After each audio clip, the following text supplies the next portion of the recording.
Let me just dust this place off real quick. Hi! In case you forgot who I am, I'm Steve Dangle, and in case you forgot what I do with this YouTube channel, I make a video after every single Leaf game, and you might have noticed that in March, they abruptly stop having those. Or any hockey game, or basketball, or baseball, or well, I'm sure you've heard, but hockey's coming back, and it's not quite back just yet, but it's looking good. And for the Toronto Maple Leafs and 23 other NHL teams, they still have a shot at the 2020 Stanley Cup. And I've been talking to folks reminiscing about the Leafs season that was, and I was shocked how much we forgot. After all, even though it's been about 5 months since the Leafs last played a game, this season is not over, and this season has already featured 70 games. So I went back and I took a look at every single game. The plays, the numbers, the moments, and relived them all through my LFR videos as well. So my idea was this: why not split the 70 game season into 10 game segments and release 7 videos about the Leafs season that was and is. If you're down, this is segment 1, the Leafs' first 10 games of the 2019-2020 season. Now, we cannot talk about the Leafs' first 10 games of the season without talking about the lead-in, the preseason, if you will, the storylines. Because in the previous season, stop me if you've heard this before, the Leafs fell in the first round in Game 7 in TD Garden to the Boston Bruins. What year is this from? There were some big moves in the offseason, maybe the biggest being trading Nazem Kadri and Calle Rosen to the Colorado Avalanche in exchange for Alexander Kerfoot and Tyson Barrie. And that was it. And by that was it, it was very not it. So many questions. Which rookies are going to make the team? What's Mitch Marner's contract going to look like? Who's this Russian guy and why does he like soup so much? Actually, that Russian guy has a name. It's Ilya Mikheyev, and he signed a contract with the Leafs, and there were rumors about him starting with Austin Matthews, and we didn't know him as Superman just yet. All we knew about him is that he went to an Eggspectations with Mike Babcock. It's a breakfast place. They have eggs. And that guy I just mentioned, by the way, Mike Babcock, he was the coach of the Leafs. Mitch Marner did not have a contract. Jason Spezza did. And the Leafs did not have a captain. And a lot of stuff seemed to happen all at once. After a lengthy and extraordinarily public negotiation, Mitch Marner ended up signing for 6 years with the Toronto Maple Leafs, $10.893 million against the cap. That has since gone up, but it ruined the fact that Mitch Marner had his junior number in the cap. It was weird. It was dumb. Yeah!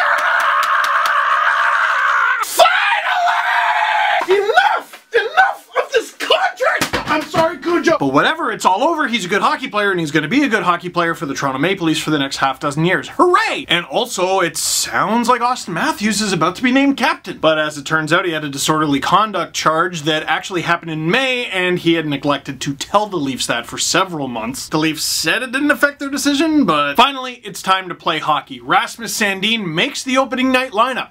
Jason Spezza does not. And after a preseason where Mike Babcock didn't seem to like Jason Spezza all that much, this seemed to confirm it. It should also be mentioned that the Leafs were without 2 pretty important players to their lineup to start the season due to off-season surgery: Zach Hyman and Travis Dermott, one up front and one on the blue line. And before the game, as the Leafs are introduced, they bring out their leadership core. Mitch Marner gets a letter, Austin Matthews still gets a letter, Morgan Rielly gets a letter, and out comes the Toronto Maple Leafs' new captain, John Tavares. And with that, let's drop the puck on Game 1 of the season. Brady Tkachuk scored 25 seconds in. It started bad. Frederic Gauthier got the Leafs' first goal of the season, like everyone predicted. Trevor Moore gives the Leafs a 2-1 lead, and Ilya Mikheyev and Rasmus Sandin both get their first career NHL points.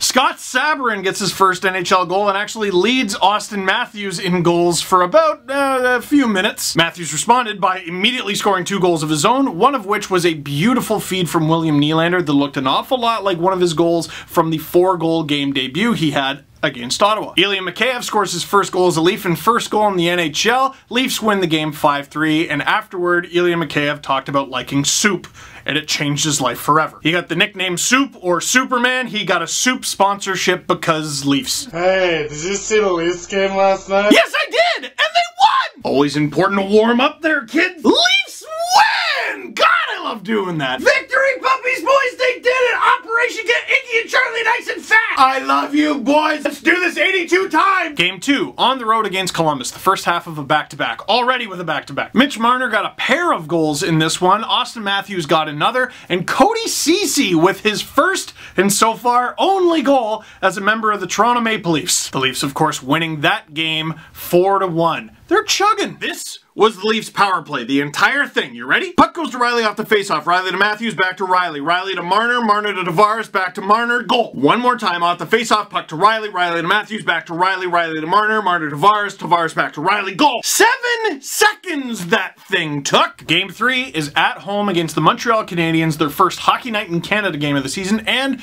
Michael Hutchinson's first start of the season. Max Domi would put the Habs up early, but the Leafs scored 1, 2, 3, 4 straight to grab the 4-1 lead over Montreal. 11 seconds after the Leafs grabbed their 4-1 lead, Jonathan Drouin scored to make it 4-2. Brendan Gallagher scored a minute and 2 seconds later to make it 4-3. What's going on? The Leafs, and specifically Kasperi Kapanen, were on a penalty kill, and they were doing a good job until Kapanen decided to throw his stick at Jeff Petrie, resulting in a penalty shot. Of course, Jeff Petrie scored on that penalty shot. It was 4-4. The Leafs blew a 4-1 lead on home ice this time, and Max Domi yelled over the bench at Kasperi Kapanen something along the lines of better luck next time, I'm sure. The onslaught continues. Philip Deneau scores just a couple minutes later, and now the Montreal Canadiens have grabbed a 5-4 lead. Austin Matthews would save the Toronto Maple Leafs, save that one, it's going to be a recurring theme, with about a minute 15 to go to force overtime. Overtime solves nothing, so it goes to the shootout, which of course was Carey Price versus Michael Hutchinson. The Habs win 6-5 in the shootout. Request from me, and this is going to show you that I don't forget a damn thing when it comes to the Leafs unless it's Nick Robertson's position.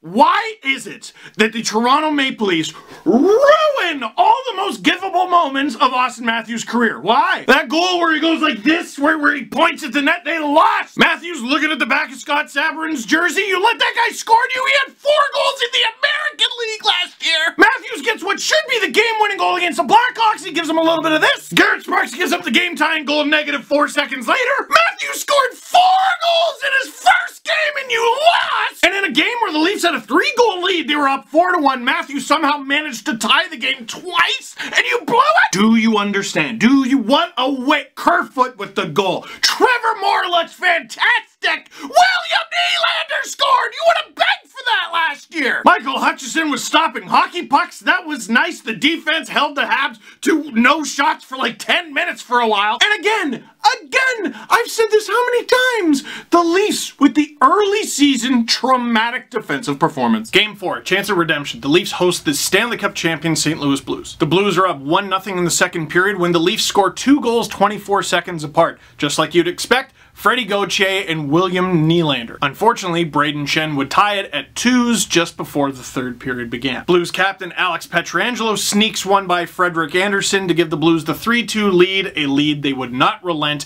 The Leafs play a solid game, but suffer their first regulation loss of the season. They're 2-1-1. Game 5 of the season, also at home, this one against the Tampa Bay Lightning. It was actually the first game I saw in person this season, and I went with my podcast buddies, Adam Wilde and Jesse Blake. It was a carnival. Goal, goal, goal, goal, goal, goal, goal. It was a 7-goal first period, 4-3 for the Tampa Bay Lightning after just 20 minutes of play. Now, the blown lead against Montreal, you could go, well, Kasperi Kapanen made a mistake he'll probably never make again. Michael Hutchinson was in net, whatever. This is Freddie Andersen. And in this game, the Leafs defense got exposed bad. Kevin Shattenkirk walked Morgan Rielly so bad he was seen after the game in a thunder coat. It was a back and forth exciting first period, but Tampa Bay with the 4-3 lead scored the next 3 goals as well. They won 7-3 in the Leafs home building. Now game 6, the Leafs are taking on the lowly Detroit Red Wings. For crying out loud, you gotta bounce back in this one. And it wasn't really like that. It was tied 1-1 near the end of the second period, and the only reason the Leafs grabbed the lead is because Ilya Mikheyev capitalized on an enormous Jimmy Howard mistake. Leafs kind of shake the rust off in the third period, outscore the Red Wings 3-1. They end up winning the game 5-2, but the game did come with a cost. You see, the Leafs have to make a decision with Rasmus Sandin. Is this guy guy, a very young player, a teenager, ready to play full-time blue line minutes in the NHL. Whether he's ready or not, is it wise to burn the first year of his entry-level deal? Well, the decision was helped along by the fact that he got crushed by a hit in this game. In the third period of this game, Justin Abdelkader rocked Rasmus Sandin with a shoulder to the head, which is a thing you're apparently allowed to do. Sandin didn't look too much worse for wear. He had the blood on the nose, but he was sort of shaking it off on the bench.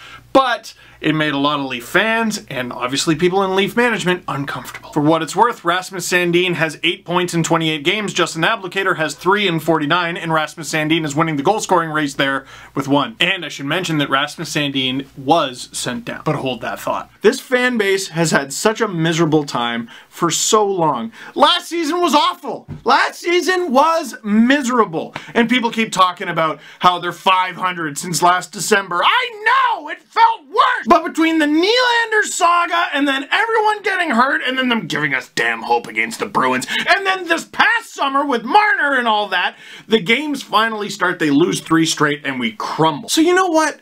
October, mid-October, if they win against a bad team, they won! For my health, I am choosing to view this as a win, which it was! For your own heart and head, I highly recommend you do the same. They won. They won! They won. You play to win the game.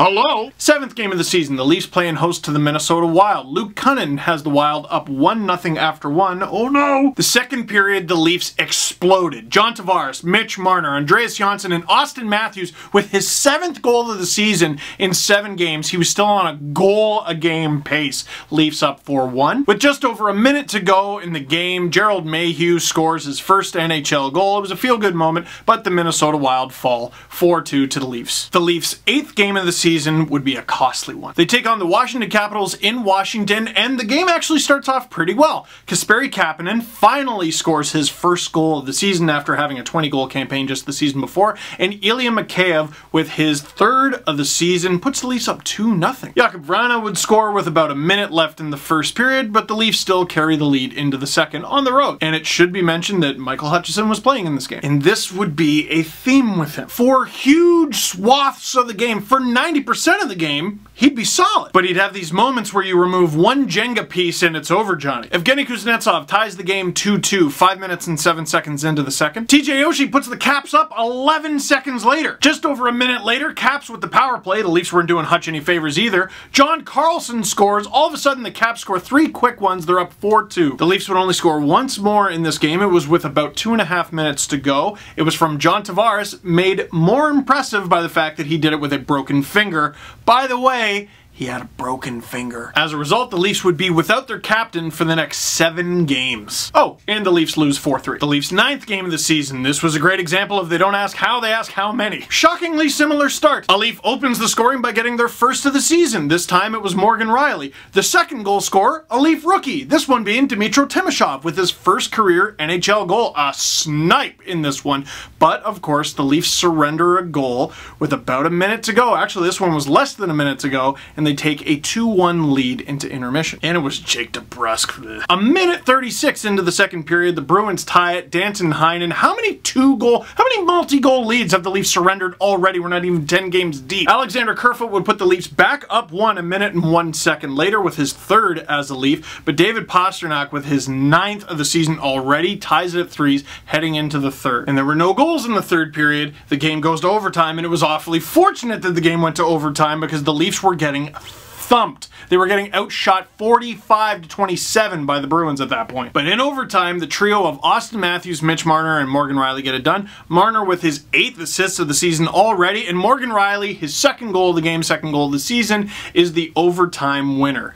They steal a win at home. And a win's a win, but anyone else nervous? Which brings us to the last game of this first 10-game segment, a home game against the Columbus Blue Jackets. Not looking good. Just 2 minutes and 31 seconds in, Riley Nash scores his first of the season. It's a shorthanded goal. The Leafs are down 1-0. Pierre-Luc Dubois with his 4th of the season has the Leafs down 2-0 in their home rink less than 6 minutes in. But the Leafs, having surrendered a bunch of multi-goal leads of their own, are like, we've seen this movie. Kasperi Kapanen scores a shorthanded goal, and Auston Matthews yet again. William Nylander scores his 3rd of the season with less than 20 seconds to go in the second period, and the Leafs carry the 3-2 lead into the third. But about halfway through the third period, Freddie the Goat takes a tripping penalty on Sonny Milano, and it's Alexander Wenberg who ties the game at 3s. We're going overtime. And in overtime, much larger and more consequential penalty trouble. Mitch Marner with a hooking penalty on Gustav Nyquist, who was on a breakaway, so that's a penalty shot. Nyquist comes in all alone and calls game. He scores 4-3, Blue Jackets win in OT. The big story coming out of this one, Mitch Marner, hot off the new contract. A lot of people were wagging their fingers at him. But the story bubbling underneath the surface was the beginning of overtime. Mike Babcock does a shifty little line change before the overtime period even starts. And the camera catches Kyle Dubas and Brendan Shanahan having a bit of a heated conversation. Now, there was some debate in the lip-reading community as to exactly what Kyle Dubas was saying, but most people seem to agree that the person he was talking about was Mike Babcock. And there were already whispers after the Leafs' disappointing loss to the Boston Bruins in the playoffs just the previous spring. And over the next 10 game segments and more, that relationship would be pushed to the brink. So, that was recapping the Leafs' first 10 games of the 2019-2020 season. What did you think? Did you notice any themes, anything you like, you didn't like? Was there anything I missed? I tried really hard not to miss anything. I didn't call Nick Robertson a defenseman at least. So that is it for this one. Thank you very much for watching. Click like if you like this video. Click subscribe if you really liked it. Tell all your friends that the next video will be about games 11 through 20.